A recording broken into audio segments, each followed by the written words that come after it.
Comme si les Britanniques étaient les grands empêcheurs de construire l'Europe. Prenons la question de l'accueil des réfugiés.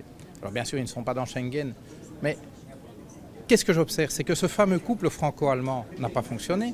C'est que l'Allemagne s'est retrouvée bien seule pour accueillir 1 million de réfugiés l'an dernier. Que la France n'a pas levé le petit doigt. Et même quand elle l'a levé, c'était plutôt l'index pour faire la leçon à l'Allemagne.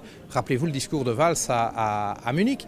Et donc fondamentalement, s'imaginer qu'avec le départ des Britanniques, les problèmes seront réglés, on se retrouvera entre fédéralistes européens pour faire l'Europe fiscale, sociale et tout ce que vous voulez, je pense que ça c'est une fiction complète. À la fin des fins, les Européens, c'est 7% de la population du monde. Demain, nous sommes 5% de la population du monde. Demain, c'est 2050, c'est bientôt.